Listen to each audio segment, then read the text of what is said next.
What a statement win by the Miami Dolphins.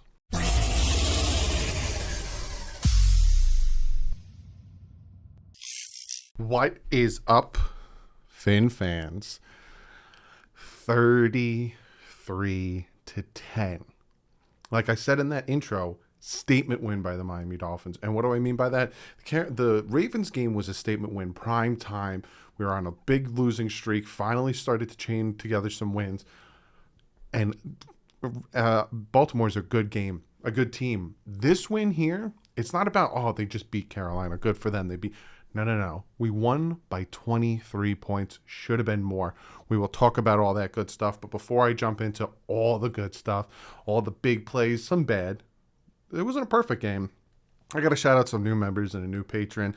On the member side, Alpha Kenny, John Watson, and Cole Cool 29. Thank you guys so much for joining the membership. You guys during the stream asked me, how do I join the membership? There should be a join button right next to the subscribe button, or on the homepage, there's a join button.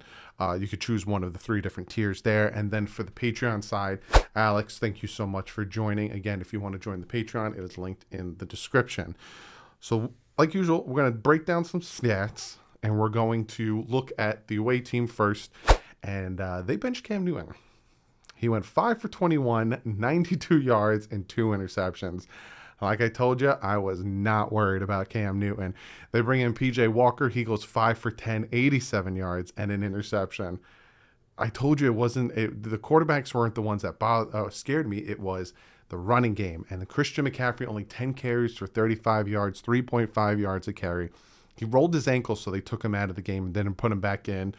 Sean Chandler, which was on the fake punt, 1 carry for 14 yards.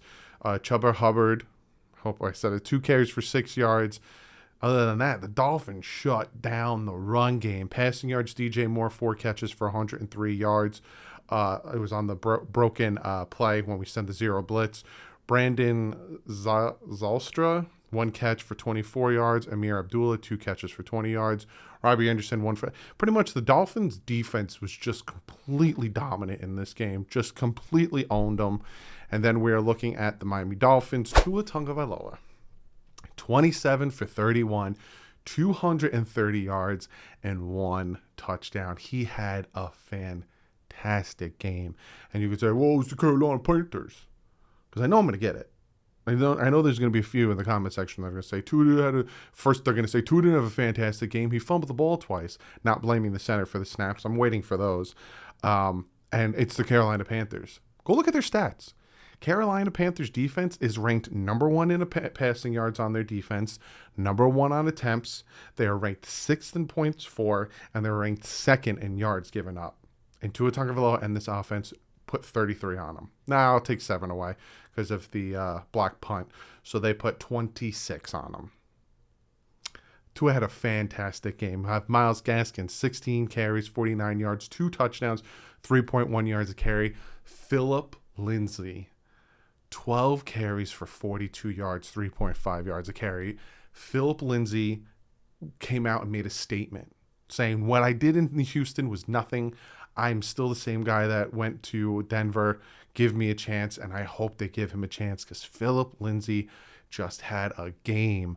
Again, he didn't break off 100-yard rushing yards or anything like that, but just watching the way he ran and consistently getting positive yards, loved it. Savon Ahmed, 5 carries for 17 yards. Durham Smythe, 2 carries for 3 yards. I'll talk about that. And then receiving, Jalen Waddle. 9 carries, 9 receptions, 137 yards, 1 touchdown, 10 targets. He missed 1 catch. 1 catch. Durham Smythe, 5 catches for 32 yards. Albert Wilson, 5 for 17. Mike Gesicki, 3 for 17. Isaiah Ford, 1 for 11. Just an absolute... If you guys remember, I talked about having a team win. Having a win where the offense, the defense, and the special teams played well. This was that game, and you can tell by a 33-10 victory. A complete dominant win. I'm going to start with the bad, and then we're going to talk about the good. So we're going to get to the bad, and then we'll talk about the good. Bad, offensive line. Tua did 27 for 31, 230 yards and a touchdown in spite of that offensive line. The offensive line was bad. The first drive, just Jesse Davis, just Garbo. He needs to. How do you have eyes in your head and you're a coach and you still keep Jesse Davis at right tackle? He is horrible. Just a turnstile at right tackle. Penalties. How many times did a false start, a holding, something like that push us back, potentially out of field goal range? The center, Ritter, my man, 2 bad snaps. One of them gave them 3 points. I'll talk about that in a second. And the other knocks us out of field goal range. Like, come on, man. And I know people are going to say, those Tua's fault. He snapped it at his knees. That's not Tua's fault. He tried his best to get down and get that ball, but that ain't Tua's fault if you get the ball snapped down at your knees.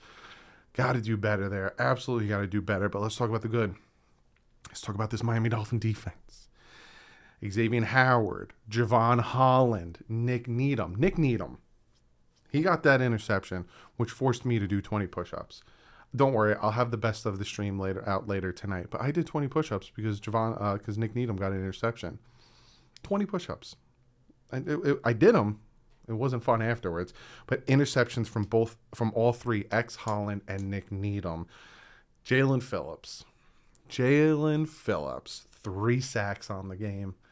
He's already broken. Jason Taylor had 5 sacks his rookie year. He's already got 6.5, 3 today. 3 sacks from Jalen Phillips today. Manuel Agba and Christian Wilkins each having a sack of their own. And again, the defense shuts down their run game. Their defense makes Cam Newton look like he should be retiring. The defense did phenomenal today. Absolutely phenomenal. We'll talk about the offense. Tua Tagovailoa, like I said, 27 for 31. I think this is the first time in a while back-to-back 80% completion games. Like, just fantastic from Tua. And again, against a really good number 1 ranked pass defense. You can't overlook what he did against his Carolina defense, because it's not a bad defense. And Tua did whatever he wanted. The offense did whatever they wanted. It was fantastic. Like I said, Philip Lindsay, hard runner. I think he should. I know Gaskin is doing well, but the change of pace with Philip Lindsay, just when they put him in the second half, he was getting first down after first down. He was planting his foot, hitting the holes. He was consistently getting positive yards.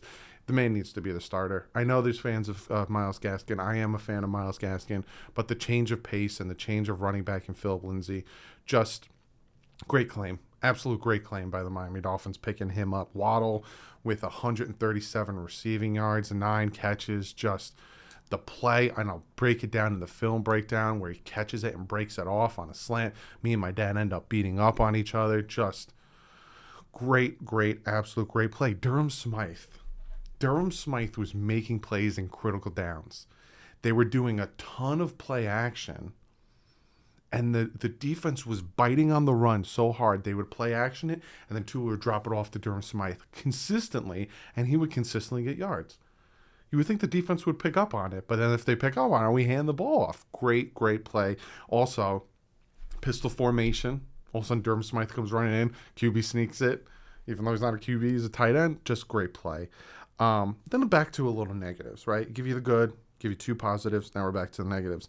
2 false starts after the 2-minute warning on Albert Wilson and Jalen Waddle, kind of really knocking us out of potentially doing anything. It's discipline. You got to do better there. Albert Wilson catching the ball instead of just getting the first down. He tries to make something. All of a sudden, 4th and 1, we do the quarterback sneak with Durham Smythe and the snap. A lot of people were saying, why didn't we just kick the field goal? Why did we try to get extra yards? In hindsight's always 20/20. No one knew that the snap was going to hit Tua in the knees, and what if it ended up being a touchdown? What if, but they did it to get Sanders closer. I don't know what's going on with Sanders, whether it's the holder or him, but he missed an extra point. So the Dolphins were like, we're going to get this guy as close as possible to help us build that lead, and then they're trying to say that there was a second left to give Carolina the chance for the field goal. And when I watched it again, it looked like Tua smacked his foot. So I think he would have been down further back, but we'll break that down in the film breakdown. But overall, what a fantastic win. It wasn't a 3-point win. I said it'd be a 7-point win, 24-17. I was wrong. It was a 23-point win. It was a complete dominating win. It was another game where we just sat back and we just enjoyed it. At one point, we were up by 20, and we were like, yeah, this game's pretty much over. And they kept scoring. They kept moving the ball, running the ball. The offense did whatever they wanted to. And again, I'll reiterate this. The Panthers defense is not bad. They are ranked first in passing yards on defense. They are ranked first in passing attempts on defense. They are ranked sixth in points for, and they are ranked second in yards. And the Dolphins did whatever they wanted to. I think we owned the time of possession. I think we owned. Let me see if I can pull it up. Dolphins owned first downs in general. Dolphins 22, Panthers 10. Third down efficiency, 6 for 14. Panthers 4 for 14, 2 for 2 on fourth downs. Total yards, Miami Dolphins total yards 315 to Carolina's 198. Total drives 12 to 11. Yards per play, Miami 4.4 to Carolina's 3.7. Passing yards, Dolphins dominated them there. Rushing yards 101 to 64. Turnovers, Miami only had the one, which was the bad snap. Carolina had the 3. Just time of possession, Miami had the ball for 37 minutes, 34 seconds. Carolina had it for 22 minutes, 26 seconds. Absolutely dominating play by the Miami Dolphins. I couldn't ask for more. I could be like 0, 133-0, 140-0.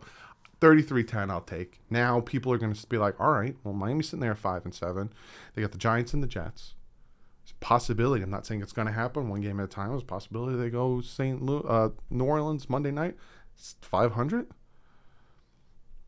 Tennessee got whooped by the Patriots. I don't know what's going on with the Saints game yet. I don't know. One game at a time. But this was a nice win. Fantastic win. Had a blast with you guys in the live stream. Again, that I'm going to do the best of. That'll be out later tonight. I'm not going to edit it and then put it, as soon as I'm done editing it tonight, it's going to be up so you can watch it whenever you want. But that's it, guys.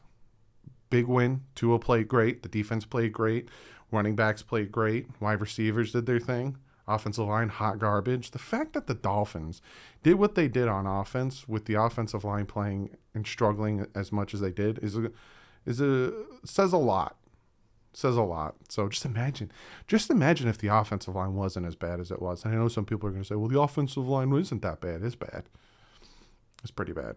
Maybe it's not as bad. Maybe I'm just frustrated with Jesse Davis still being at right tackle. But just imagine if the offensive line was better and how much more points we would have scored. But I love you guys. I will see you tomorrow with the best of video. That'll be out tonight or tomorrow. But like usual, guys, stay classy. Fins up.